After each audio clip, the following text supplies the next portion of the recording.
Well, I think you're going to be happy to know that the new project here in Los Angeles is going to be a sort of a fresh take on a steak restaurant, which I know will make all my friends back in Argentina very happy, because for a long time I've relied on other proteins, and I know steak is one of the favorites.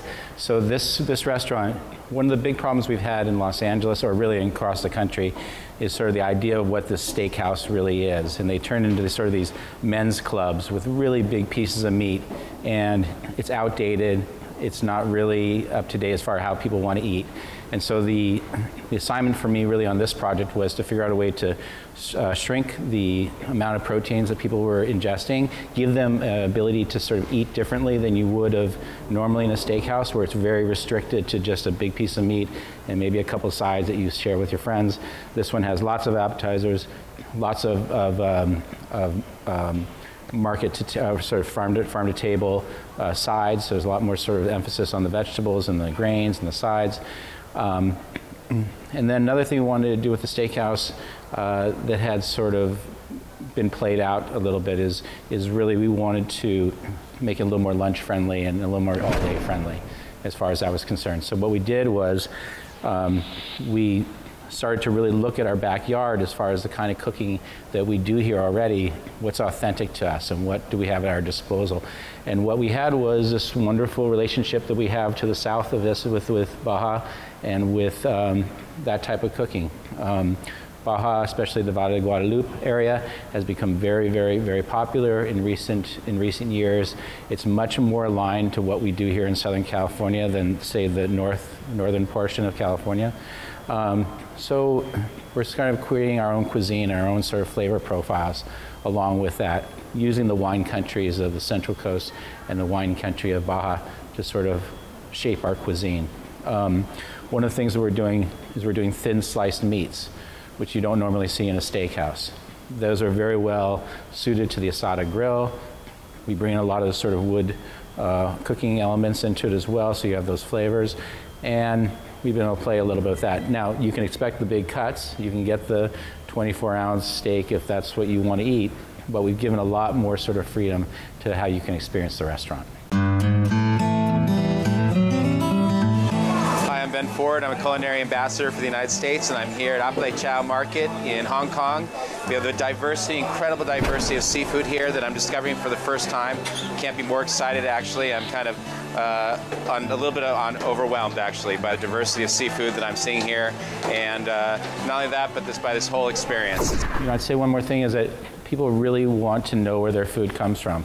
You know, in the traditional steakhouse, you know, they don't have the same, you know, there was not as much interest historically in where people's food comes from. This we really know, and we source where our special meats are coming from smaller ranches where they can actually pay attention and add a little more quality to and align ourselves a little bit more with our message that we want to give here.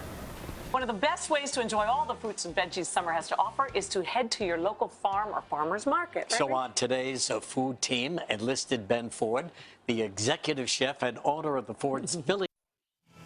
Chef Ben Ford knows how to go whole hog, as in roasting one to wow a crowd or serving up a fish fry for an entire hungry neighborhood. His latest book offers a blueprint for creating such epic meals. Taming the Feast is published by Simon & Schuster's Atria Books, a division of... You know, I think once again, the wines will reflect the food in a similar sort of terroir. So we're pulling a lot of wines from the Central Coast of California, which I believe is the most creative, most unbridled sort of section of winemakers that we have here in California. Those are where the brave winemakers are. That's where all the interesting wines are being made. So that, along with some of the fantastic wines that are being made in the Valle de Guadalupe as well, some Argentinian wines, some wines from Spain, and that's kind of the makeup of what we're going to be looking for.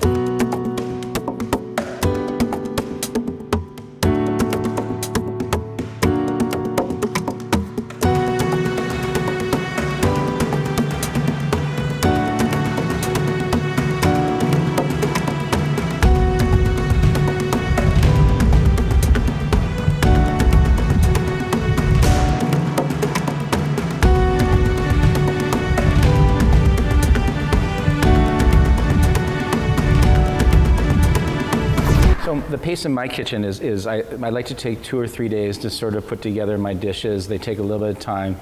I kind of think that this forces a pace on the kitchen that is much nicer to work under. The sort of sense of craft, the fact that we work with our hands in there, that we're building things from scratch, takes a little bit more time and dedication. But I find that the more that my hands are involved in the food, the more that we are committed to the food, the better that it is when it translates to the end plate. So I don't know if you call that slow food or if you call that just cooking by hand, sort of.